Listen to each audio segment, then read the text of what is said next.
Всім привіт! Ви на каналі Покатушки, з вами Андрій, камера в руках Діми, і сьогодні ми покажемо вам села Острів і Буцнів.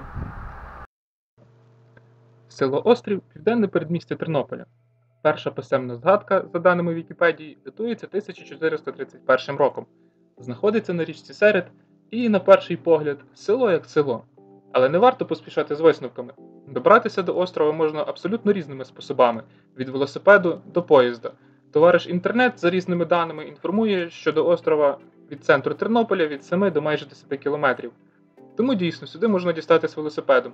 Також міське маршрутне таксі 5А курсує до острова. Вартість проїзду на момент запису нашого відео всього лише 5 гривень в одну сторону. Або 4, якщо у вас є карта тернополянина. Також є прохідний рейсовий автобус, що курсує з Тернополя до Буцнева.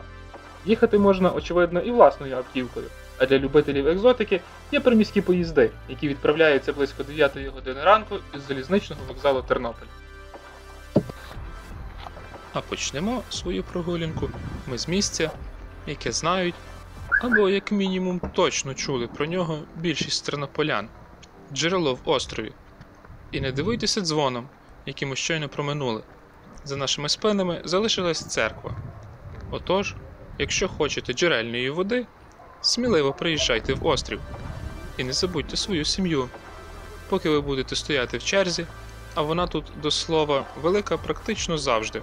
Ваша дружина з дітьми можуть подихати свіжим повітрям і погуляти тут, в тихому, доглянутому чистому скверику. Ось справа на горі якраз і є те саме джерело. Та до нього ми ще піднімемось. Якраз по сходах, які ви зараз бачите на своїх екранах. Тут же є імпровізована криничка з біблійною сценою – хрещення Ісуса. Люди, які сюди приїжджають, кидають в криничку монети. На щастя, а може, щоб знову сюди повернутися. От і ми не втрималися і також кинули свою монету. А це те саме джерело. Місцева громада його доглядає і оформила у такому ось релігійному стилі. Тут же люди влаштували хресну дорогу. Місце, треба сказати, абсолютно підходяще. Зліва від дороги і трохи вище є дуже цікаве житло, обвішане величезними супутниковими тарілками. Думаєте, господар тримає зв'язок з космосом? Насправді, просто макети для реклами обладнання супутникового телебачення. Чи все-таки ні? Хто зна, хто зна. Ось ми наближаємось до старовинних воріт. Зараз, судячи з усього, тут просто хтось мешкає, і ворота не використовуються, бо влаштований інший заїзд. А раніше, швидше за все, на цьому місці був храм чи костел, до якого якраз і вели ці ворота. Попри те, що будівля, як і огорожа довкола, перебудована і, напевно, вже не раз, самі ворота збереглися досить непогано і є хорошою місцевою пам'яткою.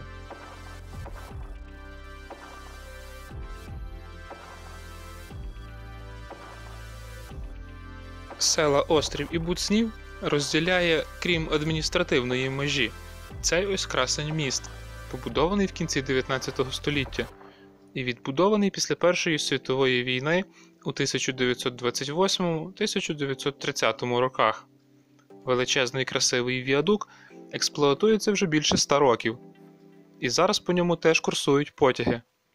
Ось так виглядає він зі сторони Буцнева. І оскільки в нас була можливість, тут навіть протоплена стежка є. Ми просто не могли не піднятися на сам міст, щоб глянути і вам показати краєвиди, які звідси відкриваються. І справді, тут таки красиво. Відкривається вид на річку Серед, села, Буцнів і Острів, як на долоні. Варто зазначити, що як би там не було, ходити колією небезпечно. Тому не варто прагнути будь-що вибратися сюди.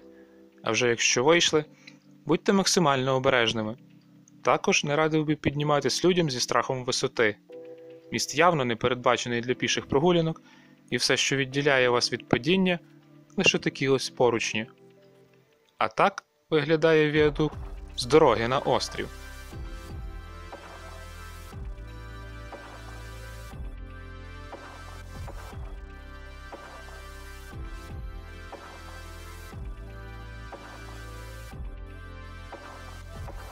За цими воротами знаходиться ще одна пам'ятка Буцнева.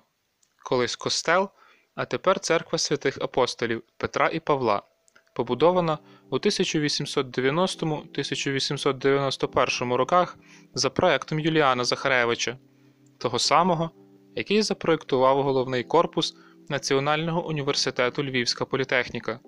Вона, як і віадук, який ми щойно бачили, також була частково зруйнована під час Першої світової війни і потім реконструйована. Церква діюча і доглянута. На момент зйомки місцеві мешканці якраз готували територію до зими, прибирали, стригли газони, збирали опале листя. Зараз храм є пам'яткою архітектури місцевого значення. Варто зазначити, що в Буцневі є і пам'ятка архітектури національного значення. Ще одна церква, побудована всередині 18 століття. Тут, з тильної сторони, також зберігся гробівець родини Серватовських, фундаторів будівництва. Раніше всередині навіть був орган, що не дивно для костелу. А потім прийшла радянська влада, за якою досі ще плачуть окремі люди, і зробили з церкви склад. Орган, звичайно, вирізали і здали на метал. Хоча варто подякувати, що зовсім храм не розібрали. На мою думку, вже тільки щоб побачити цю церкву, що виглядає наче з якогось неймовірного фентезі, варто їхати до Буцнева.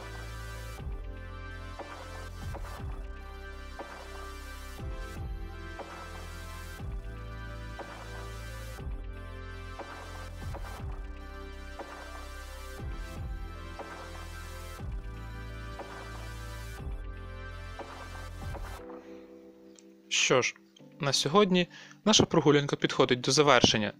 Ставте лайки, підписуйтесь, коментуйте, вмикайте дзвіночки, діліться відео з друзями.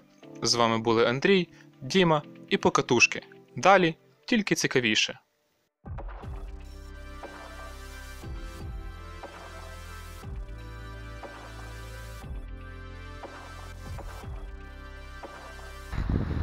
Давай, один кадр за цей обріжемося.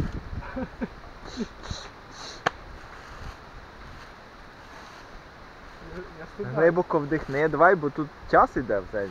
Там багато, там що скільки? Певно годину зйомки, скільки ще? Батарея, ти не вір їй.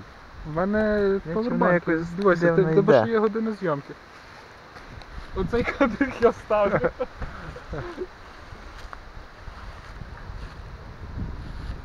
Ні.